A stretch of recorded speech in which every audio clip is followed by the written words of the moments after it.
Well, good afternoon. I want to welcome you to today's episode of the Chimney and Fireplace Success Network at a special time, a special day, and a very special guest today. So what I'm going to do, I'm going to let Sheryl and Brandi tell you a little bit about our guest today and why they're looking forward to this broadcast. So Brandi, why don't you start off with that? Okay. Today's guest is Tommy Mello. He is the owner of A1 Garage Door. My first experience with A1 Garage Door was before I even met Tommy. We had some garage door problems here I live in Kansas City.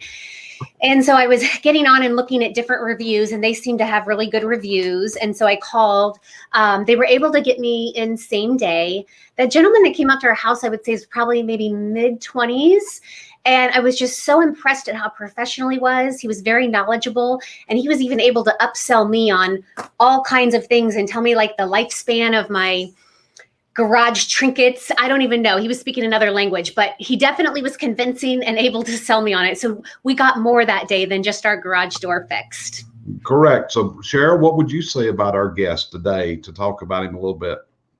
Well, I've watched Brandi a lot, how she talks about him. I've watched a lot of his podcasts. It's going to be a gentleman that if you don't get something out of this hour or so, you just weren't watching. That's it. So stick around with us. We'll be right back, and we'll have Mr. Tommy Mello, and he's going to be delivering some gold nuggets with us today.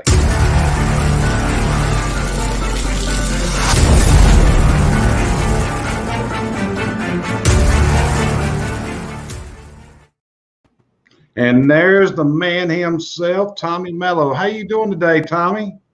I'm good. Glad to be here. It's a Monday, so my CFO says it's the best day of the week. That's not my perspective, but I do like Mondays. Hey man, I woke up this morning. I got my garage flooded. I got doing a class today, so it's been a right hectic day, man. But you make it worthwhile. So here's the whole thing, Tommy. These two ladies, after hearing you on our group call when you spoke to my coaching clients a couple months ago, have been really excited to speak with you and ask you some questions. So we're going to give you some questions from all three of us today as we go into this. And one thing about Tommy is we're going to talk a little bit today. This is a book that Tommy published. I'm going to put a link into our broadcast today that you can send there. And Tommy, you still giving this book away for shipping and handling, I believe? Yep, absolutely. There you go. So Brandi, I'm going to start off with you. You've been looking forward. You're all over this, and you are a customer of Tommy Mello. So what would be the first thing from you?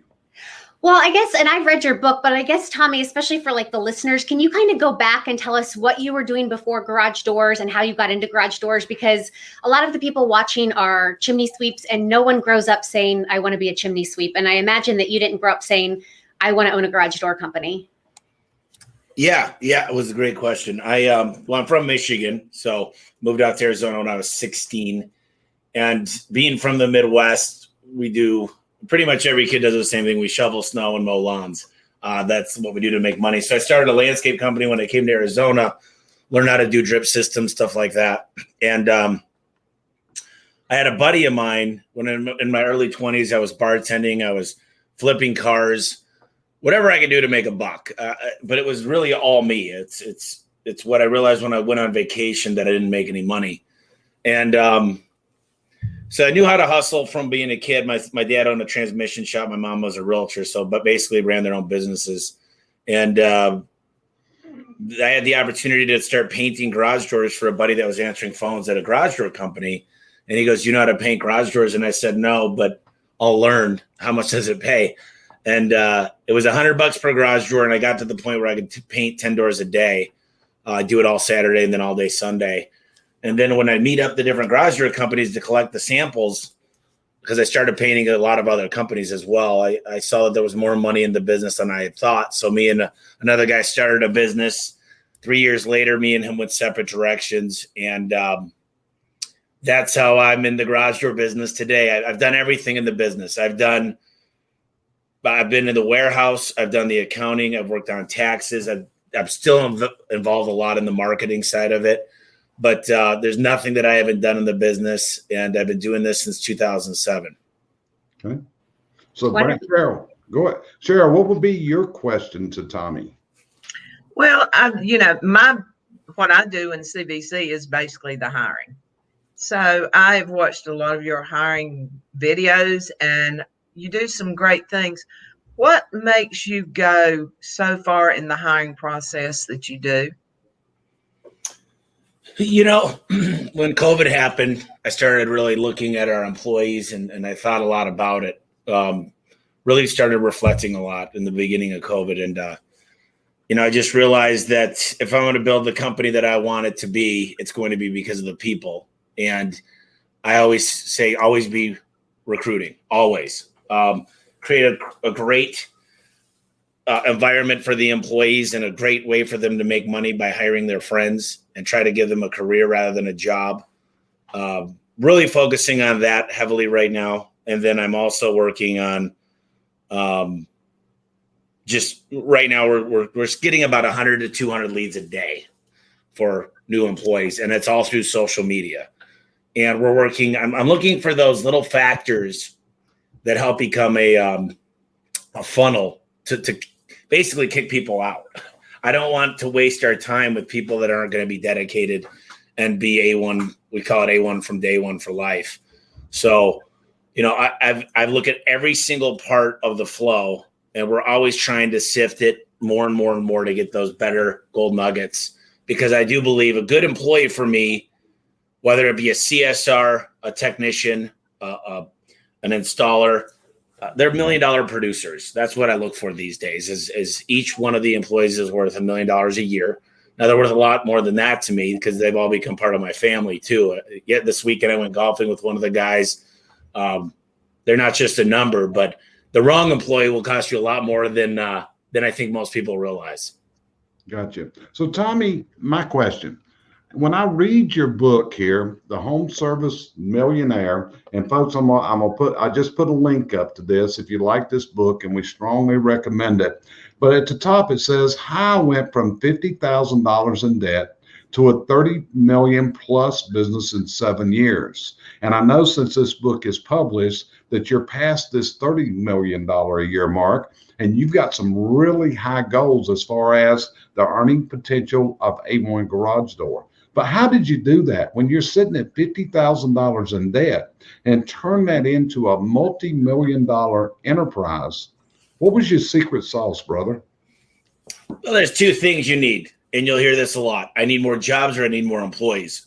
So if you learn how to build, and I'm a big whiteboarder, I wrote down, how do I get to $1 billion in revenue? So I wrote down $1 billion, and then I said I need 2,000 technicians to do $500,000 a year, and that would be $1 billion company.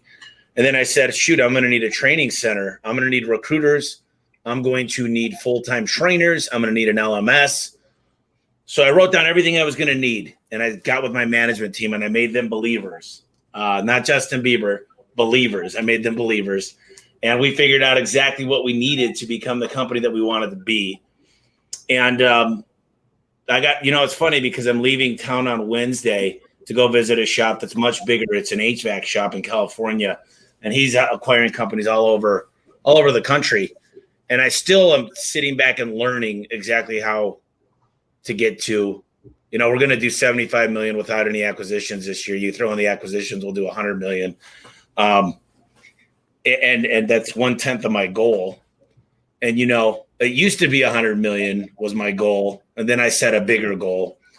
And unless you could start thinking outside of the box and really figuring out exactly how to obtain your goal and measure it, you're never going to do it. So it's a lot of numbers. We did a lot of things right so far. And I'm standing on the shoulders of giants. If you look at my staff and my team, it's the best staff you could ever want. And they all believe, they all want more. They're all hungry. And, as long as I don't say no to them when they want to hire more people or need resources, I think the growth will continue.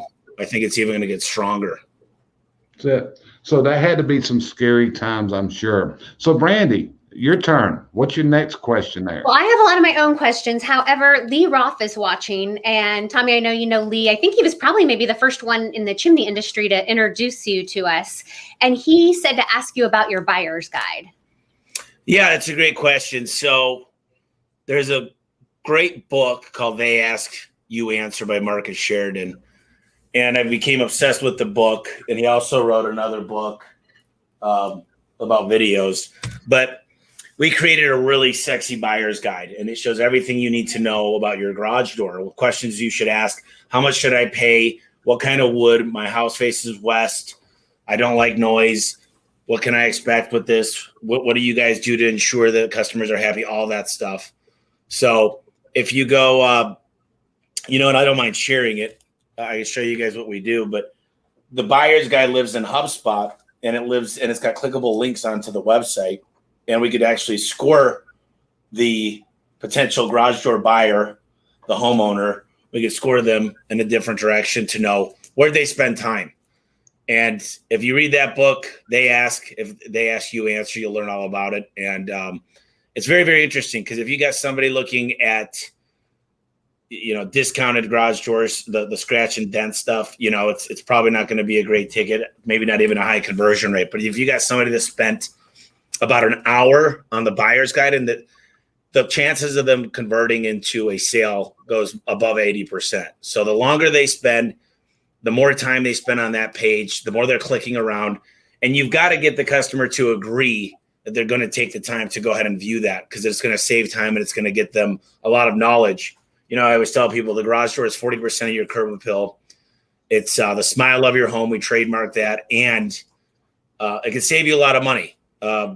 People don't even realize that the garage door that could automatically close itself if you got the right opener. An insulated door will save you a fortune in the summer on your electric bill.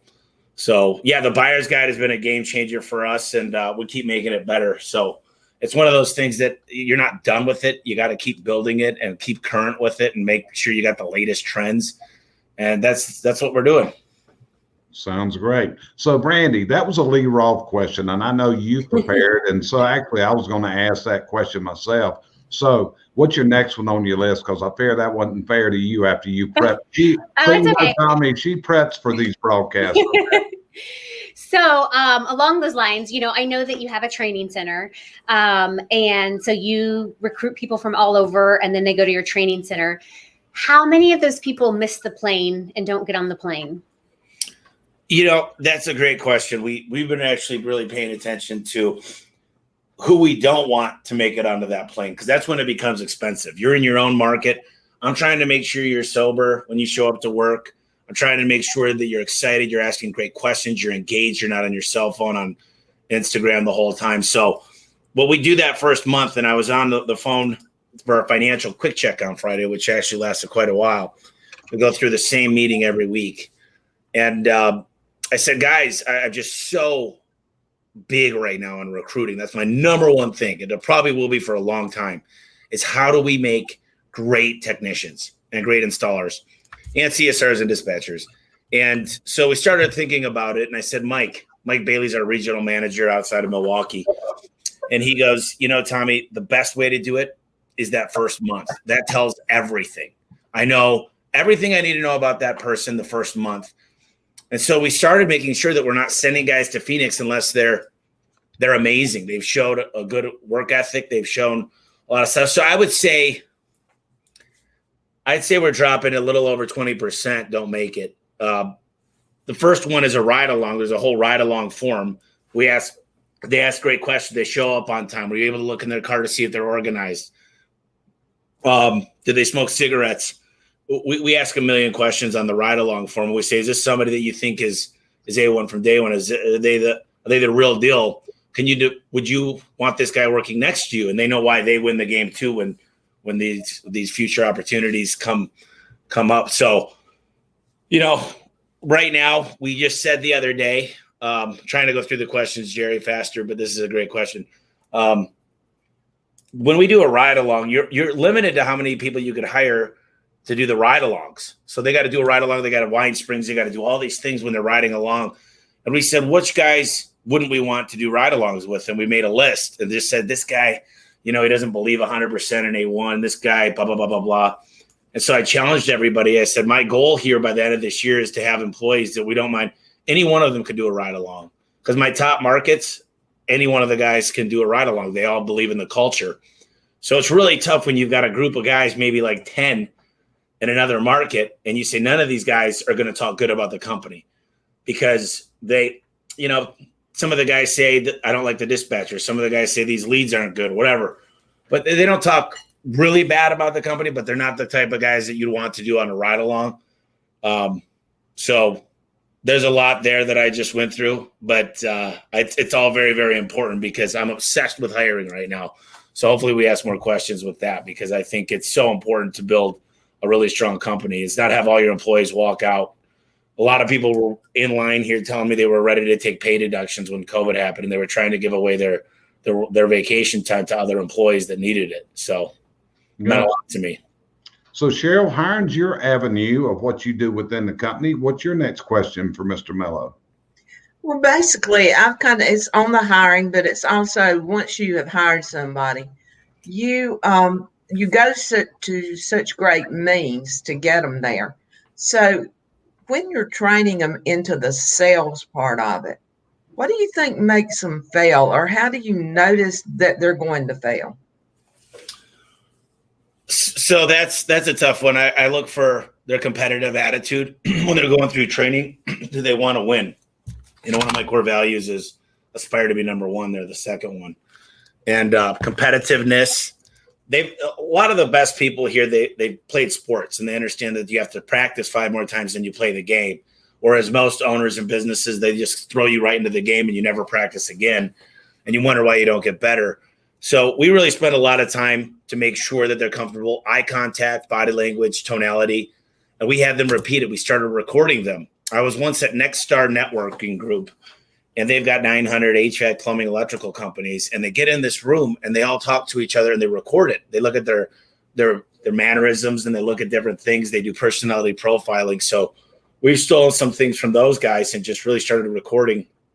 And I want you to be able to pass any objection. Hopefully the presentation we do gets rid of most objections, but we don't sell enough financing. We're only at about 5% of our jobs are financing. I want it to be over 40. So that's part of the thing. I talked to the trainers last week and I said, guys, we need to work really hard. This 4 weeks of training when they fly here is going to be all financing. We don't call it financing. We call it promotions. We're going to talk a lot about financing though. We're going to talk about how to get through these different objections. I'm selling the house in a year or whatever those look like. And so we've really got to dedicate time, and you've got to create a course in the LMS, and you've got to be testing. And the other thing I know is the key performance indicators. Within 30 days, if you don't hit a certain KPI, we send you back to Phoenix for a 1-week refresher because you want to get that early. You shouldn't wait to realize someone's not very good at sales. If you wait 6 months, that probably costs you a fortune. Thank you. Gotcha. Tommy, every time we talk and we're on camera, I see all those books to your right, and you've accumulated quite a library over there. In fact, I think I've got a couple in your stack there, some Sheryl books too. Yeah. But I'm looking right now over your left-hand shoulder, and it says, I will be a billionaire. What is that poster right there? There's a couple of them, but these are just affirmations. So you want to read them out loud? Because I can't read upside down. Yeah, it says, I will be a billionaire. I will be the best mental and physical condition ever. I will be happy for what God has given to me. I will feel fortunate for the team that supports me. And I will possess consistency, accountability, discipline, and focus.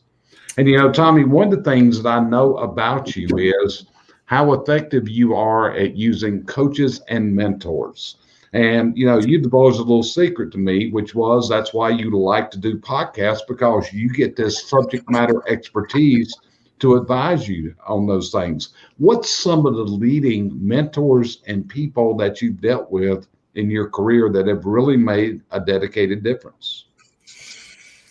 Oh, man, there are so many people, business owners in general, but Al Levy came onto the podcast and we met up for lunch. He's local here in Scottsdale, and he helped me a lot with putting together a better org chart. He wasn't the guy that invented the org chart, but he definitely knows how to put it together. And then he taught me about something else called a depth chart, making sure that different people could run different departments if they needed to, if someone's on a vacation, or like he says, if they win the lottery and they decide they don't want to work here. And then he really helped with the manuals.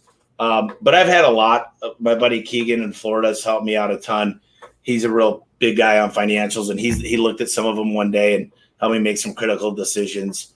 A lot of guys at Service Titan, Tom Howard. He's an amazing guy. He's helped. Dan Antonelli, he helped me rebrand my trucks, and it's clean. And since we rebranded, we're doing amazing. A lot more simple, keep it simple, Simon type thing.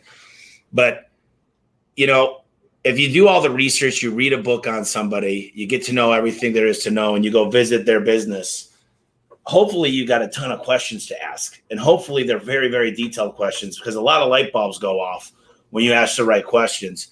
And the question is, how quick can you implement it? It's the speed of implementation when you learn all these secrets. They're really not secrets, but like the other day I was on a podcast with my buddy Chad Peterman, and he goes, Tommy, one of the things that I just learned about is getting the significant other involved, inviting them to dinner and buying them flowers and saying, hey, you're part of the family now too. And I thought, wow, that's absolutely incredible. I'm a big fan of inviting people out to dinner and going to see what their relationship looks like, because if it's healthy, it's a lot easier than a toxic relationship when you get off work and then to come into work the next day after, whatever that looks like. So Dave Ramsey talks about that, but really bringing in the kids, getting the buy-in of the significant other. And I know that kind of went off, but there's a lot of people that have helped me out through the years. And there's about 10 people I could call for anything, and they'll give me great answers. Yeah. And it's amazing. You brought up Al Levy right at the first. I don't know if I shared this with you, but Al is actually our guest on Friday afternoon this week at 4 p.m. Eastern time. And we're really looking forward to it. I know Al, Brandi, and Sheryl both looking forward to doing that interview just like that. But I think they like this one better. You want to know the truth. So Brandi, what's your next question there? Well, first a comment. Yeah, I did listen to when Al Levy was on your show. And one of the things I really liked that he said is hire more than you can handle, because that's something we're really encouraging our CVC clients to do, is to hire more than they can handle. So I really liked that. One of the things that we've been struggling with in my own company, though, especially since COVID, is employee burnout. And I was wondering if you've struggled with that in your company. And if so, how do you kind of combat that? That's a great question. And the fact is that you've got to create an environment that's built off of hiring. I said this the other day in one of my meetings. I said, guys, there was about 40 of us on the call. And I said, I know it's tough to hire somebody because all your time, energy, and focus gets veered off of your work. And here you are showing somebody, maybe questions that are easy to answer, but I think the mentality that I have towards that question is, if you've got too much going on to keep up, then you've waited too long to hire the next person. And one of the goals that we've tasked ourselves with is creating a 6-month org chart. With all this growth, what does our org chart look like? And who do we need to hire? And my marketing team needs 3 people. I had 2 people on my list. Adam had about 5. Brian had 3. Luke had 5. And we said, okay, when we get off this call, I'm going to go ahead and build the perfect ad. Actually, I'm working on it right now. So we're looking at building a really, really good ad. And I said, I want to make sure that the mission and vision are portrayed in these ads.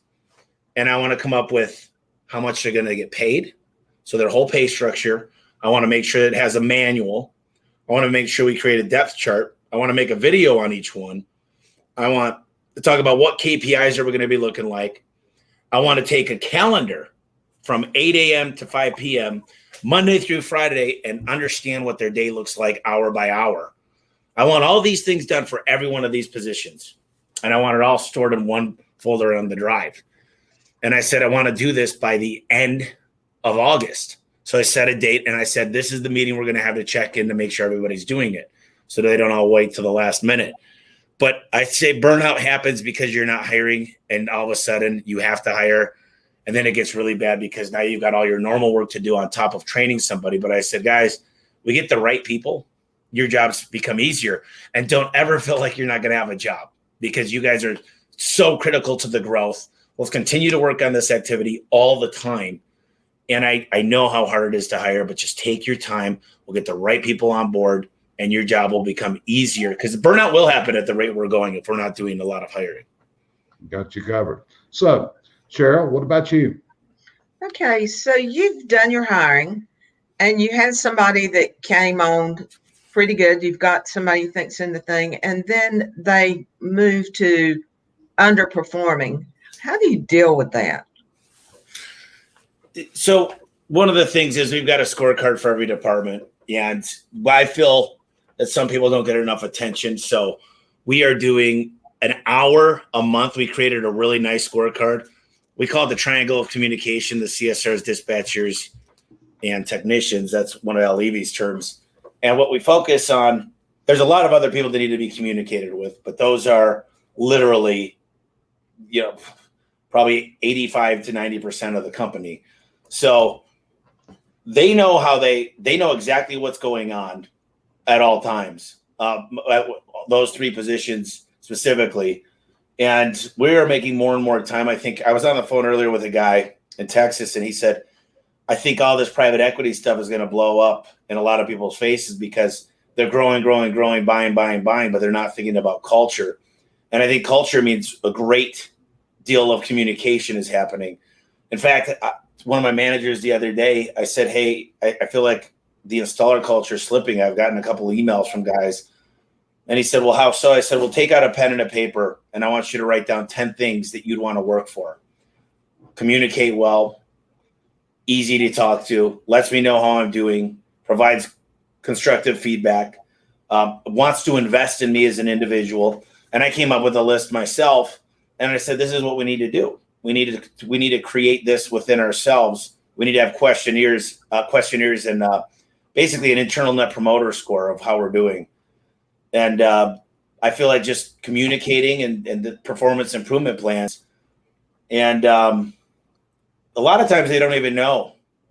But when they see the numbers, and then you got to say, listen, let's talk about why this is happening. We know this is happening, but what is it? Why aren't you selling doors? Why aren't you selling bottom rubber? Specifically, we've got to be able to internally find out what they're not doing.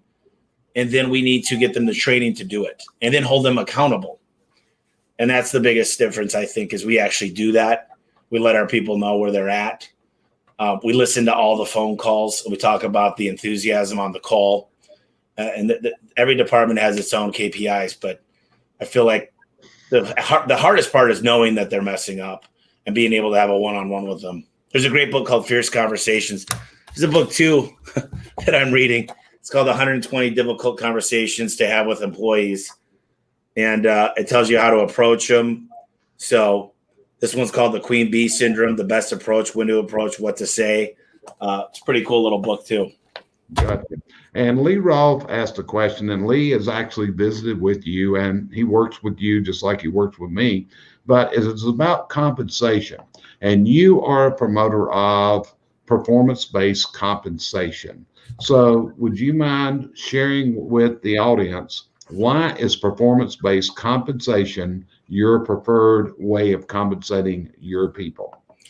Yeah, they got skin in the game. It's because I don't want them to walk in here one day, ask for a raise because of tenure, because they've been here a certain amount of time.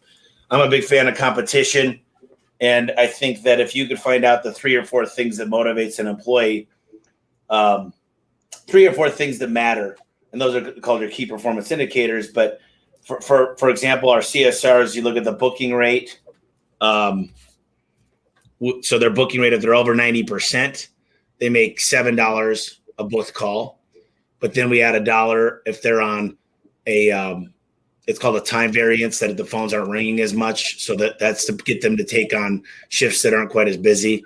And then we've got their attendance. And then we do one on, we actually have a consultant that came out, and we wanted to embrace failure. So when somebody makes a mistake or something's not done correctly, they come to us and we reward them. So instead of calling them errors, we call them opportunities now. and we actually give them a gift card to point out that opportunity, and hopefully we can fix that in the process. I think a lot of times the process has an issue, and we've been able to identify that. So that's performance pay. I want everybody on this call to get excited when their person or employees make a lot of money. And when it's because of salary or hourly, typically that's not fair because I'm not on hourly or salary. I'm on performance pay. If the company fails, I don't make any money. And I want to get excited for every single person that makes a ton of money and say, I remember a technician called me and he said, "Hey, I made $3,000 this week. I had a great week." I said, "Dude, that's awesome. That's killer. That's exciting. You earned it." And I do this one thing all the time. I draw 3 circles right next to one another, and I put you, A1, the customer. And so I draw this little 3 circles, and I say, winners go home and look in the mirror when they win, but they also look in the mirror when they lose. A lot of times losers that have a lot of issues, they say, "Oh, the dispatcher doesn't like me," or the CSR didn't do their job properly, or the customer was cheap, or whatever. So I try to tend to tell people the outcome of your actions is everything to do with you, and that's how you're getting paid. And you've got a lot of skin in the game, and we can both win together, but I need you to feel the pain if you're not doing the job correctly. So I've got CSRs that are in $25 an hour, and I've got other ones that make minimum wage that fall off. We created an atmosphere for winners. So I could advertise that some of our CSRs are making $25 an hour. Do you think I'm going to get more applicants than the guys that have got $16 an hour out there? You know what I mean? I understand. And so, I just see where our friend Al Levy liked our broadcast today. So Al's out there listening to us right now. So that's great, Al. We're looking forward to having you on Friday afternoon this week. So Brandi, what's your next question from your end? Well, I think I'll tie into that a little bit. So do you have, and it's kind of a loaded question, do you have any employees that make a base salary plus performance?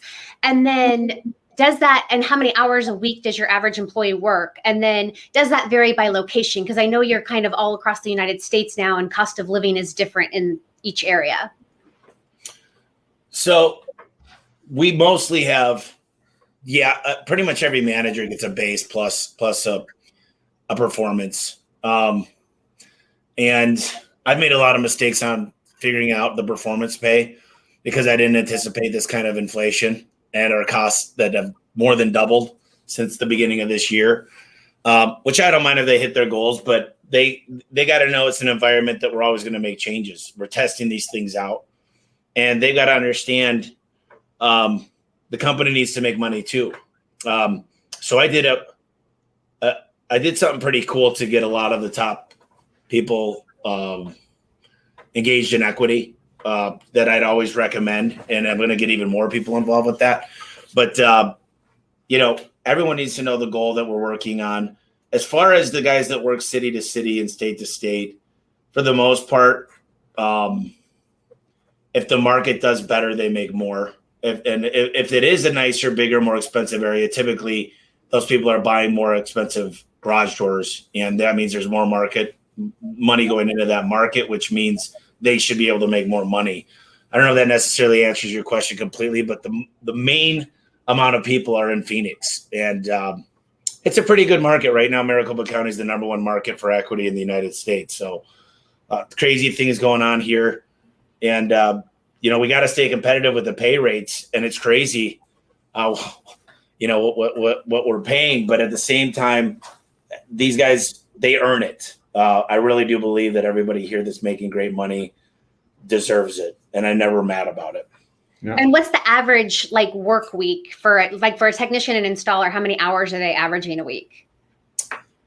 It's so there's a lot of downtime when they go pick up the doors and whatnot, but I'd say 45 to 50 hours. And trust me, between my department over there with that does payroll, and they figure out the pay structures. We've got a couple of attorneys that are looking at it all the time.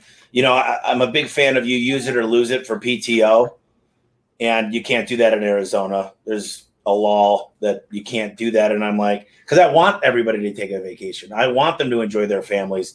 I don't want to give them all this PTO that just adds up for 10 years from now before they quit or before they retire or whatever it looks like. So a lot of it has to do, the pay structures now. You want to make sure to get a sign off from a lawyer that's an expert in this matter, is all I would say, especially depending on the state. California is a tough state. New York, Chicago, Illinois is a tougher state. Texas is a little bit easier state. Florida is a little bit easier. But Florida, there's wind loads that you deal with. So there's a lot of other stuff to deal with there. But yeah, that's a great question. It's the pay structure. Most people here, I want them to be able to make six figures pretty easily. Yeah. Tommy, in line with her question, do you base your performance base for your technicians? Is it based on net or is it on gross? So we take the material cost out of the cost of what we pay them on. And we actually, to make it true performance instead of commission, because I don't like that word commission, some bad things happen at the end of the month. If guys are straight commission, they might sell somebody something they don't need. Now, I'm a big fan. No one really even needs a garage door. So when people say that, I kind of get annoyed. They didn't need that. Well, they wanted a nicer opener. They had an option and they got it. But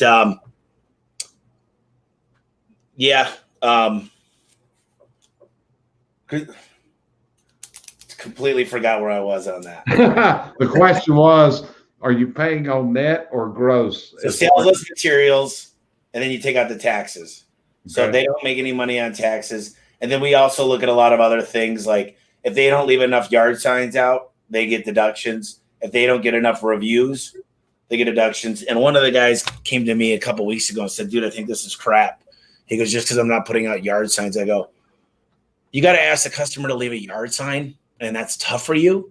So on a monthly basis, they've got a whole scorecard. It's kind of like when you were a kid in school, you had all your different classes and your attendance rate. We have all that stuff, and they make money based on that. So literally you take all the parts cost and all the material, the parts and materials, and then you take out the taxes, and that's how they get paid. Right. And I wouldn't call that commission. I would agree with you. You're paying them on performance because it's more than just sales. It's them following, getting reviews, that kind of stuff. So And Sheryl, that's what we wanted. Yeah. so Sheryl, what's your next question? Well, you ran into reviews. I'm just going to segue off that. So I see that you take a lot of advantage of good reviews. And so with that being said, can you elaborate on that a little bit? Because we're always pushing our companies to get more reviews. And is there a golden number out there that you think is what you need to go for? Yeah, no, not necessarily a golden number, because as your company grows, they're going to grow. But when you're smaller, you got a big advantage. It's the David and Goliath mentality. I think that when you're small, you can take more time to ask a customer and walk them through it. Listen, it means a lot to me that I give you 5 out of 5 service today. And I say 5 out of 5 quite a bit. And because I'm looking for that 5-star, and I want one on Yelp, I want one on Google, I want one on Nextdoor, and I want one on Facebook. And I want to do a video with you just saying that I did a good job, if you don't mind. And we got to set them up with the expectation that's what we're going to ask them for. And hopefully we do a great job, get all 4 reviews. I also like the BBB. I also like Angie's List. Now it's called Angie's. I also like Home Advisor. There's not a lot of places I really don't like getting reviews. And then another thing to think about with reviews is getting employee reviews on Indeed and Glassdoor. And I think a lot of times business owners care way too much about what the customer thinks and not near enough is what the employee thinks. So getting some good reviews on there. And, the way to stack the deck in your favor is go to employees that are happy and ask them to do it, rather than sending out a blind survey if you maybe don't have the best culture right now. Because every time, we've all been through a tough time. And right now with COVID and supply chain and really hard to find employees, maybe you don't have the best culture. So go to the 10 people that really love your place and see if they'll leave you a review. Just give them a phone call and then send them the links. Make it as easy for them to do it as possible is all I would say. Yeah. So Tommy, my next question was, when you came out of this 50,000 in debt and started building this enterprise of A1 Garage Doors, somewhere along the line, someone got your attention of the importance of numbers and importance of KPIs and importance of inspecting what you expect. Who was that person that got that message through to Tommy Mello? Well, I'll tell you this. I was very, very frustrated with the past CRM. And when I learned what Service Titan could do for me, which is Ara and Vahe are the founders. Al definitely played a role in these. Ellen Rohr was a big factor. And that's because Al introduced me to Ellen, and we coached with them for a while. But it's data in, data out, right? You got to make sure you're studying the right numbers that are accurate, because the numbers don't really mean anything if they're not valid. And what I found as I'm trying to buy companies out here, Jerry, is there's a lot of businesses that their data is not very good. They don't understand their key performance indicators. They don't know call tracking numbers. They don't understand conversion rate. They're not tracking the right stuff. And most of them, believe this or not, have not figured out their taxes for last year. They're no clue of what they actually made because they're keeping a lot of cash. They're not depositing some of the cash. And there's a good book called Built to Sell. And I think people need to start thinking, if I were to sell my company, no one planned on COVID. There was a guy that was going to sell his movie theater business, and I think he was getting $100 million, and it completely went bankrupt.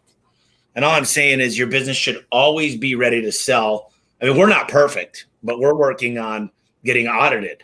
We're going to do an internal audit every year with one of the big 4 accounting firms. And banks always want to know, are you guys financially reviewed or audited? And audited is the best thing you could possibly be. And it keeps everything high and tight. And it keeps everybody sharp and making sure that no one's stealing at the same time. And I'm not worried about that. I'm more worried about just making sure we're doing everything to the best of our ability. We had a switch a few years ago, probably 2 years ago, to accrual accounting. And we switched we just switched over to Intact in the beginning of the month from QuickBooks, which was interesting. That was about a $60,000 endeavor. And QuickBooks, it just doesn't do as much as we would need with over 10,000 transactions a month. So, you got to always be growing too. But it's a CRM is the biggest thing, is getting the right data. And then what is that data telling you? And hopefully there's some big takeaways on a daily basis that you could do. Like we do a round robin for our VoIP service, that the best person at the booking rate gets the call first. And it's a lag. And if they don't answer it within a ring, it goes to the next person, but it hits all these people simultaneously. And we've got 2 backup call centers now. We've got 4,200 call tracking numbers that we could basically see the problem with something right away. Technology is the key to all this stuff, by the way. It's really, really important. You just mentioned going to a new bookkeeping system, and I know you use Service Titan, and most people use QuickBooks. What does this new bookkeeping, does it interface with Service Titan okay, or do you have any issues with that conversion? Yeah, so QuickBooks and Intact, which is a Sage product, they both work with Service Titan. It's a direct API. It pulls the data. We were doing kind of a workaround, and the data wasn't as clean as I would have liked. So Intact's going to be a huge, huge deal for us. I think we're light years ahead of most companies, but I still think we could do better. There's a good book I read. It's right here. And this guy, Leland Smith, very, very successful. He was in a room with Ken Goodrich and Ken Haynes and these guys that are doing hundreds and hundreds of millions of dollars. And he said this book changed his life. It's called Double Your Profits by Bob Pfeiffer. Double your profits in 6 months or less. And I got to tell you, as far as being a controller, understanding the numbers, this book will change a lot of people's lives. I'm not trying to endorse another book. I don't know. The guy was written in the 90s. So I don't even know if he's still with us, but I can tell you it's a great book. Yeah. Well, that was interesting when you said you had switched that, and I'm sure Brandi's listening real close for that, for the clients that we work with, and she works at their office operations. So Brandi, what's next on your list? What would you say is your average retention rate of your employees? See, that's a tough one, and we do monitor that. Our HR department does. She wasn't really happy, but when you're hiring anywhere from 30 to 40 people a month, we built our payroll the performance we pay gets the environment of people to quit, because if they're not doing great, they're going to quit. So the culture, you know, I'm not exactly thrilled at this. That means we didn't do the best job of hiring and training, but you know, right now it's hovering around 25%. But if they're here for more than 90 days, they're typically going to stay. So that gets down to the single digits, but we want that fall off. We don't want to put our time, energy, money, and our focus and all of our attention into people that might not be here in 6 months. So we really create the environment that we're okay with that. We're okay with attrition. And I think that's the environment you have to have is, you know, people might think you're training your competitors, but you're only getting the best. And it really makes a big impact when you get to, you know, my goal is to get to 50 technicians a month. And then our ratios, that's going to mean about 6 dispatchers and another 15 call center reps. So, you know, that you're hiring now 60 to 70 people a month. You're not going to have every single person stay, and that takes a lot of infrastructure. But there's another good book called The Ultimate Sales Machine where he talks about how good your systems need to be to even handle that many employees. Got you covered. So Sheryl, your turn. Okay. Back in my day, a career was a lot of years. So in the situation you're in, I know where we're doing it, the limit of time, but as a rule, what do your people consider the longevity of a career? How many years?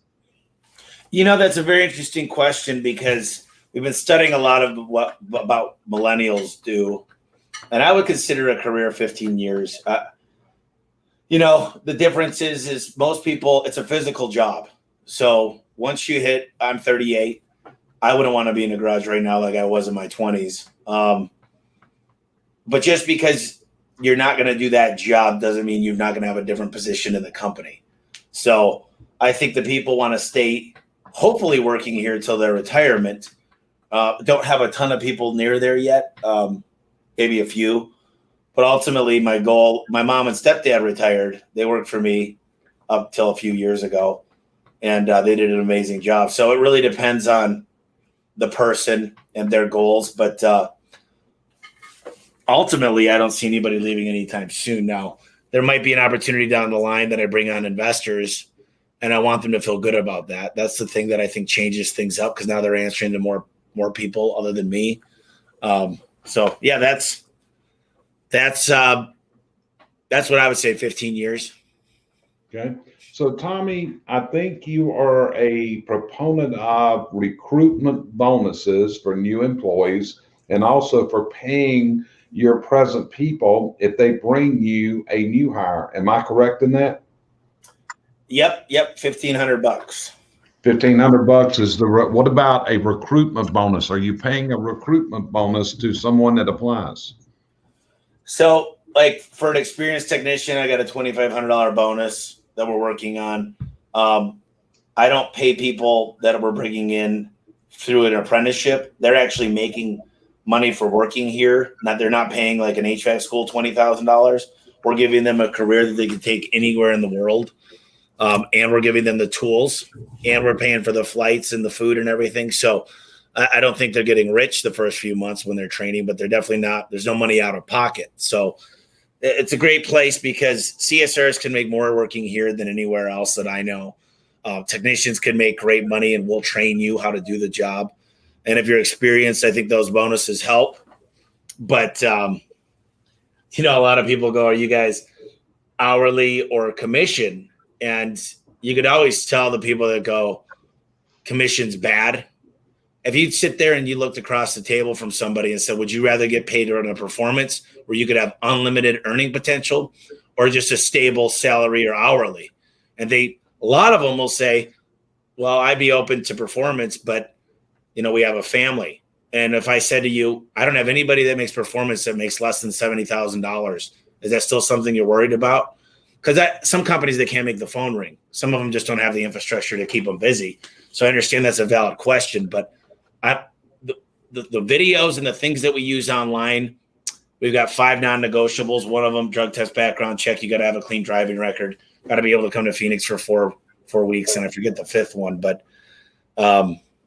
yeah, I definitely think performance is the key to success, and everybody out there should probably raise their prices. I think way too many people are low priced. Yep, got you covered. Okay, Brandi, this is your last hit. We're running out of time, so you got one more. Give it your best question for Tommy. Okay, so and please don't take offense if you're doing this. You can be honest with me, but there's something slimy happening in our industry where chimney companies are going out and pilfering from other chimney companies' employees. So they're reaching out to other companies and trying to get their employees to come work for them. Is that happening in your industry? Do you guys do that? Yeah. No, I go everywhere. See, the thing is I won't go in someone's parking lot and try to get their employees. But well, I'll tell you what we do. We geofence all of the major supply houses. And if somebody might be running their own business, they might want to sell to us. A lot of times we've had owners go out of business and come work for us. So I'm not saying it's better over here in the grass is greener. I'm saying do your research. We lost a couple employees to a different shop not that long ago. And to be completely transparent, it was probably a good thing because there were a lot of work. But I get most of my employees over 90% have never had any experience in the industry. But I do want everybody to know we're always hiring. And when they see our trucks, they see our billboards, we will hire other employees. I'm not going to go, hey, call everybody you know over there and try to steal them. But those people are leaving your company most likely. It happens a lot in HVAC. Garage doors, it hasn't happened a whole lot. But HVAC, because we have a crazy summer and they need workers with experience. And they'll give them a $10,000 bonus to come over. So I don't know a lot of industries that don't have a little bit of that going on, but I don't build my whole marketing plan or my recruitment plan on other employees. I build it on what we're able to create and help train. But I definitely don't think I don't look at another business that if they hire one of my employees, like they're scumbags. I mean, these employees have a right to work. And if they go to another company because something didn't work out here, I can't get mad about it. So it's a tough question if you got someone trying to steal all your employees hanging out of your parking lot or something and just giving your people bonuses. I think that's probably, and I hate to do this because I don't love lawyers, but that's probably a lawsuit waiting to happen. Yeah. I think what Brandi's referring to is a lot of times we're seeing people going to training seminars and trying to recruit other employees at training seminars that may be at distributors, that kind of stuff. So I think there is a fine line of what is good and what is ethical and then going too far. I mean, maybe and open to other people. So Sheryl, what's your best question you got on your list you want to share with Tommy? I don't really have a best one. We could talk for 2 or 3 hours on the hiring thing. The one thing I want to move just slightly off, if it's okay with everybody, when you brought branding up a while back on one of, I believe, Jerry's questions. When is it time to rebrand your company, or what's the pitfalls of doing it? I think it's got to be a clean message. The name of it needs to be good. It's got to be super clean. And here's what's involved. It's your vehicle wraps, your yard signs, all your marketing materials, and definitely the wrap trucks. Oh, and the website. If I can't look at your truck and know exactly what you do very, very easily, and the color scheme's really, really good, then you're losing a lot of money because branded searches are better customers. And if your name of what you do is not in there, you can't be like Google because you're not a search engine that's worth, trillions of dollars. So I always recommend for smaller companies, whether it be chimney garage doors, make sure you put like A1 garage door service. If I could go back, I don't know if I would have done A1 because there's a lot of other A1s out there, but there's A1 barbecue sauce. I mean, there's A1s of everything because it fell first in the phone book, but it's got to be clean, crisp, and I got to know what you do by just a quick glance. I see a lot of people, they put everything that they do onto their truck with stenciling. And I'm like, we know that you fix broken garage doors. We know that you replace them. Like they could have all these things, and it just doesn't send the message of what the brand is. I want people to look at my trucks and see them everywhere. And maybe they don't need my work today, but when they go to the Google and they search for garage door repair, they see A1 and they say, I know that company. That's who I'm going with. Or they search A1 garage doors right out of the gate.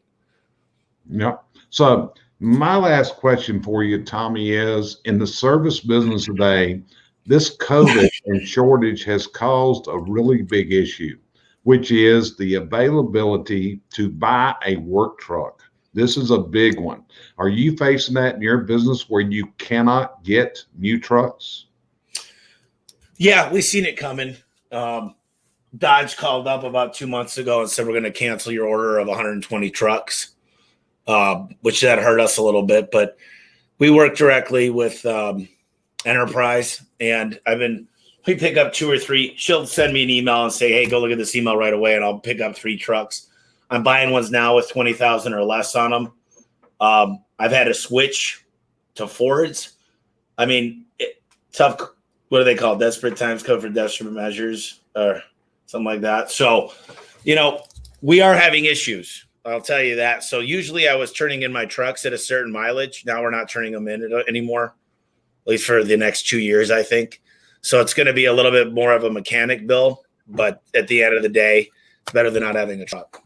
Yep, gotcha. Right. That's what I mean. A lot of people, in fact, one of my clients out of Oklahoma just sent me a message today, said he's got a truck in New Jersey, got to get shipped to Oklahoma. And that's becoming a common question that people cannot find what they need. So, Brandi, you got a quick question? We're about to the end. You got a quick one you want to ask? Well, since we're at the end, I don't want to waste the time on a question, rather just to say, Tommy, you're always so generous with your time, and I really appreciate it. You're always so willing to give any information and answer any questions we have, and you're not being paid to do this. You're just giving of your time, which I know you're extremely busy. So just to let you know that we really appreciate that, and you definitely have a customer for life here in Kansas City. Yeah. Thank you. Appreciate that. Sheryl, what about you? Because neither one of you have asked the one question that you said you wanted to ask Tommy. So okay, Sheryl, here I go. And it's come, I have gotten a half a dozen, well, more than that, emails. How much Red Bull do you drink a day? Oh, yeah. Not a lot. I work out. I got the trainer. I got these new protein shakes. But, people are always like, dude, how do you get your energy? I mean, I do have a lot of, I got a million supplements. These are called apple cider gummies. But I don't know. I just always have a ton of energy. And well, today I do admire you. Thank you. Yeah. It's like, look, the other day I was in a meeting Thursday morning. I'm like this in the meeting. Everybody's just falling asleep. And I go, all right, I'm up. Wake up. Everybody up. Stand up. Do a couple jumping jacks. I'm like, this meeting's got to have some fire to it. And everybody, you could drop a pin in that room when I got up. And I was like, all right, guys, let's get excited. Let's talk about this. And I'm loud and I'm looking at you. I'm asking questions. And I think you got to be like that, because otherwise it goes in out one ear and out the other. So, yeah. Well, Tommy, I want to really thank you for your time today. Every single time I'm around you, have conversations with you. You're just a wealth of information. And like Brandi said, you're willing to do this. And I think the most remarkable thing is you're willing to share your ideas, share your concepts where they can help other people. You don't hold it back of, well, that's top secret, that's proprietary, and your own. Let's share, when do you do your home service podcast? Is there a certain day of the week, or do you just roll those when you've got a notion to go online? Bree handles all the stuff for me. I have a whole team, Bree, Hannah, and Gianni, and they pretty much make it work. But I'll have certain days, I'll have 3 podcasts that day. I'll have certain weeks that I don't have a podcast. So it's kind of when the schedules line up for everybody. Podcasts are the only thing I don't really move around very much. I've canceled a couple, but usually we try to go live now. So it's kind of a big deal. And, podcasting is changing the game. One of the things I wanted to mention is, I made a goal about a month ago that I want to be the biggest influencer in the home service space. So what I'm becoming obsessed with is Instagram and TikTok, and not from a perspective that I'm on there, but more that you can make a huge impact in an industry just on Twitter. I mean, Donald Trump ran the country on Twitter pretty much. So there's about 9 places I've identified, and I've been taking courses on each one of them. LinkedIn, email blasts, how to be more efficient at that. There's software tools out there that tell you who have the best videos on TikTok. I mean, I'm learning all these things, and it all comes through having a really good base on each thing. Like the podcast gets 30 to 40,000 downloads a month. That's just one thing. YouTube is amazing. So I'm studying all this stuff. I'm having the time of my life doing it. And I'm starting to get a lot more of just, we got a video of me like now every meeting, all these different things. I've got 2 more video guys we're hiring. Just an interesting thing that we're working on here. Yep. Well, brother, you are an influence for a lot of people. You are a positive influence. You share a lot of great information. And I just really want to thank you for taking this hour out of your time today. And I will echo that, because when I want to set you up, I know that Bree is the one that has to do the scheduling. That ain't a Tommy Mello function.